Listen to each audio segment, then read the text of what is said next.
If you're designing wedding invitations, events, or sending something special, you can actually create beautiful custom envelopes in Procreate and print them at home. When people think of calligraphy for weddings, digital design isn't usually the first thing that comes to mind. It's often associated with pointed pen and ink on beautiful paper.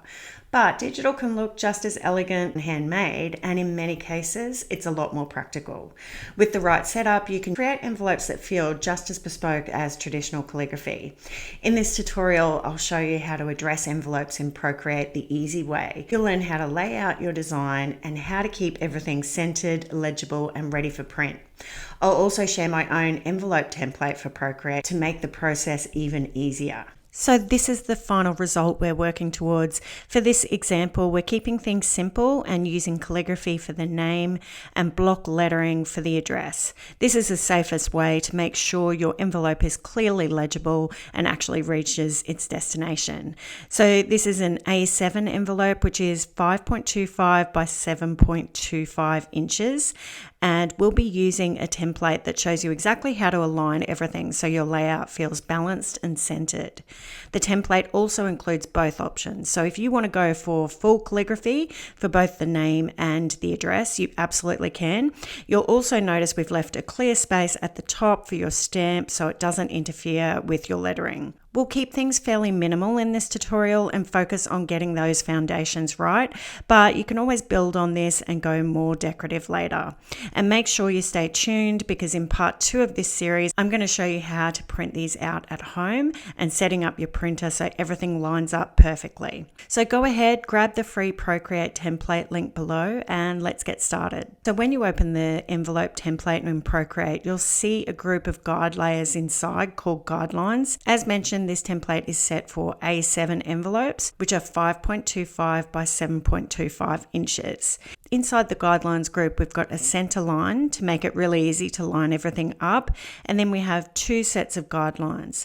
The first one is called Guidelines Calligraphy. That's the one to use if you want both the name and address in calligraphy style. It's specifically designed for copper plate, which includes this 55-degree slant line and the line height and the ascender line. So these guidelines don't include the descender area, and that just makes sure that it fits nicely in the space. So just keep that in mind. The grey areas are simply there just to break things up visually and show where each guideline group begins. So that's the one you use if you want to do the entire name and address in calligraphy. This second set here is Guidelines Calligraphy Block, which is a combination of script calligraphy and block letters for the address. So my recommendation, especially if you're just getting started, is to do the name in calligraphy like this and block letters for the rest of the address. And that's exactly what we're going to be doing in this tutorial. And of course, remember to turn off these guidelines once you're finished so they don't print out. Alright, so the first step here is to type out the name and address as text so that you can refer to that as you write. So to do this, go to your Actions menu, which is the wrench icon, and tap Add Text. This will give us a text box. I'm going to reduce the size here straight away since it doesn't need to be very large, and then we'll just type out the name and address. If your keyboard isn't showing, you can just tap the keyboard icon here and it will pop back up. So yours might be in a slightly different spot depending on your screen size and orientation. So the name I'm using is Miss Emma Foster, and the address, this is just fake address by the way, is 72 Maple Street, Madison, Wisconsin. I like to write the state in full on these, and then the last line will just add the postcode. So this text is just for reference. It's not meant to stay there permanently. It's just there to guide us while we build out the envelope design. So now we want to add a new layer just by tapping the plus sign in the top right of the layers panel. Now something I recommend is starting with the address first. Since we're going to do the name in calligraphy, this will just help us see where the address sits so we can make sure that the flourishing doesn't interfere with it.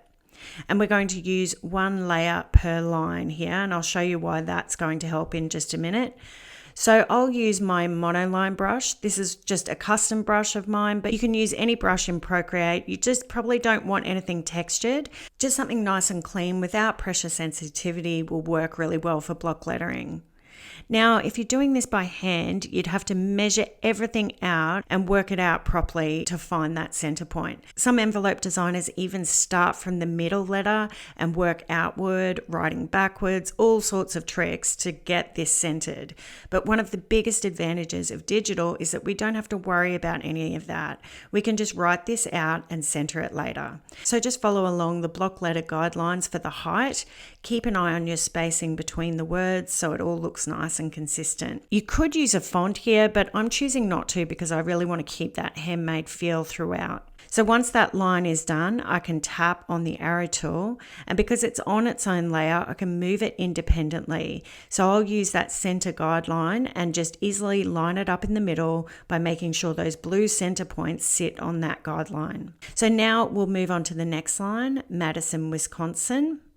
And just a note, block lettering might seem simple, but there are a few small details that do make a big difference. For example, letters like O and C should slightly overshoot the baseline and the top line to look proportional to the rest of the letters. I'm not being overly precise here, but it's just something to be aware of. And here's a good example. I actually forgot to create a new layer for this line, but that's no problem. We can fix that just using the selection tool, which is the one that looks like a little S here. We're just going to draw around the text of that line. Now we'll do a 3-finger swipe on the canvas and choose cut and paste. That just puts that line on its own layer now. And now using the arrow tool, we can just center it independently like before. Okay, so the final line now, and this time I'll remember to create a new layer. A nice styling choice is to space out the postcode digits so they feel more balanced. You can just eyeball it, it doesn't need to be perfect. And if needed, you can use the selection tool once you're done to just adjust the spacing while keeping everything aligned on that baseline. Okay, so now it's the fun part, the calligraphy. And since we already have the address in place, we can now design the name around it and make our flourishing decisions based on the existing layout, making sure there's no descenders interfering with that address text. So I'll switch to my copper plate brush. This is a custom brush of mine. It's part of my full calligraphy guide. There's also a free version in my starter kit, which I've just linked below. So a nice decorative M to start here. This copper plate style works beautifully for wedding envelopes or formal invitations. So I've got my brush size set to about 4%. Usually I'd use this brush at around 5 or 6, but because we're working with a smaller size, 3 to 4% will be good if you're using this same template. And don't worry about mistakes because you can always undo and refine as you go. Just 2-finger tap on the screen will undo. So this is one of the biggest advantages of working digitally. If you were doing this by hand, you wouldn't have that flexibility and you might already be on your 3rd or 4th envelope if something went wrong. It's not uncommon to spend 30 minutes per envelope, so this just really saves time and reduces cost and waste. Once I've written Miss Emma, I'm going to put Foster on a separate layer here just so I can adjust it independently if needed. I'll keep the flourishes on the F a little bit more controlled here since I know where the address sits. Maybe a subtle flourish at the end, but nothing that clashes with those address lines below. So the guidelines are super helpful here. They keep me aligned to that 55-degree slant and consistent spacing.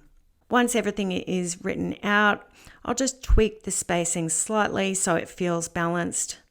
And now I can select both those layers and merge them. So you just pinch those together to do that. And now I'm going to just use my arrow tool and center the whole thing using that central guideline. So one final step I like to do, this is just a small detail, but it makes a big difference. With the copper plate brush, there's a slight bevel on the straight down strokes, and that's just unavoidable. It's just part of the digital brush.